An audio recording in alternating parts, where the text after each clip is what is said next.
And I will say that every business does have failures and every person in business will have failures, but you learn from it and you grow. And if you do have good people around you that you learn from, then they're likely to be less problematic. They're likely to happen less, and you can learn from other people's trial and error. So you just do trial and success rather than a lot of error because it can get really expensive.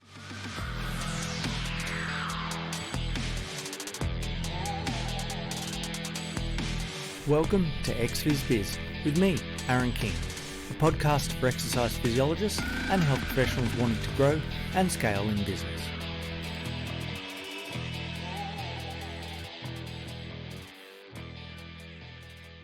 Welcome to another episode of Phys. People want to deal with people. Now, that's an important thing when you're starting out in business. It's a consideration to think, look, do I go as a sole trader? Am I a company? But even if you're a company, and I'm not a company, but we are a company, my company is a company, I'm a face to the business. And it's an important thing in business to have a face to the business. You're going to get more business by being that. Nobody wants to deal with some faceless corporate entity.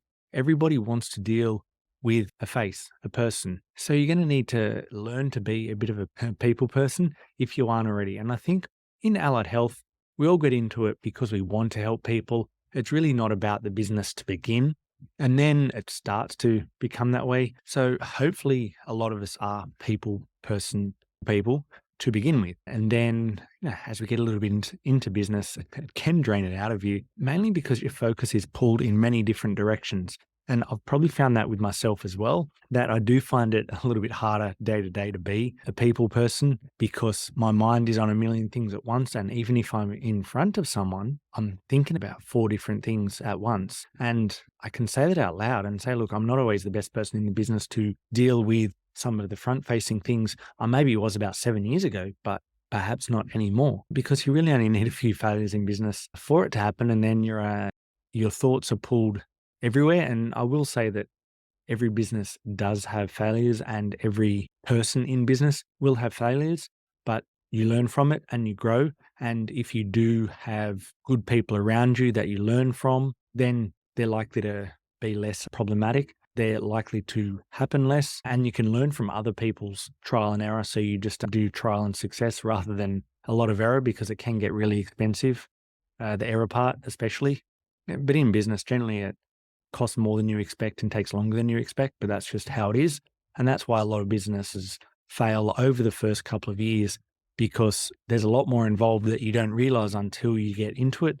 But for those that stick it out, it's really important, really helpful. And to be honest, I'm probably wouldn't be a good employee if I was working with someone else at this point in time.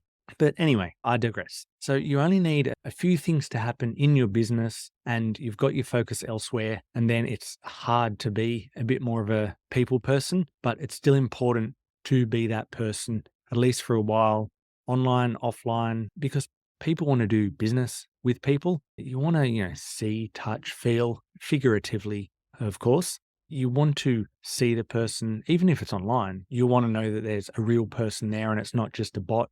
It's not just spam, scam, and it could be anything because, to be honest, I think that happens a lot these days. You're not even sure if you're speaking to the person that you want to be speaking to. You're speaking to an automated computer, and you can pretty much tell, like even with AI and Chat GPT, still feels off at the moment, that it just doesn't feel right. You kind of get the average answer.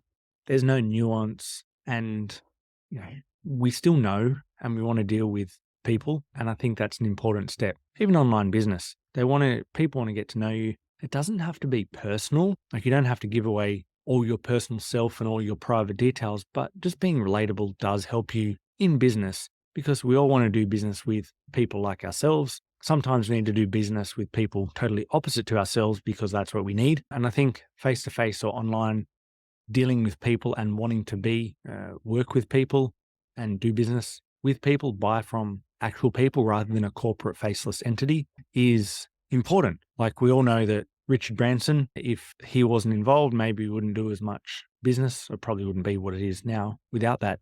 But there's still a person at the head of the business that you might look up to, might relate to. Probably don't relate to Richard Branson, but you might look up to, I guess. And as I go on to business, I'm probably a little bit less of a people person because there's a lot more on my mind and it's never still. And I might not be the best person to treat clinically because I'm in a few places at once, but I've got a team that do a lot of that. Sometimes it's a little bit hard because you are the face. And if you are the business owner, you've been the face for a little while.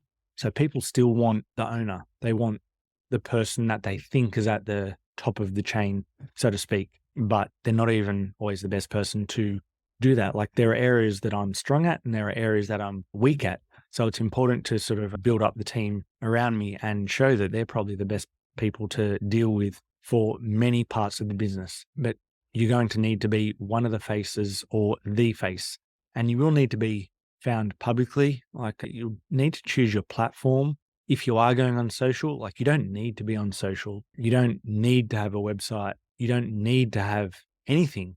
It really is going to depend on your audience as well and what type of business you are and where you're going with that. But if I'm honest, it provides a level of legitimacy to your business if you are found online and people know who you are and can relate to you.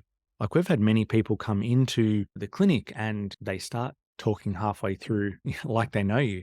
And they feel like they do know you and they've come in to see you because they trust you, because they've seen your video online or on your website or got your email or interacted with you in some way.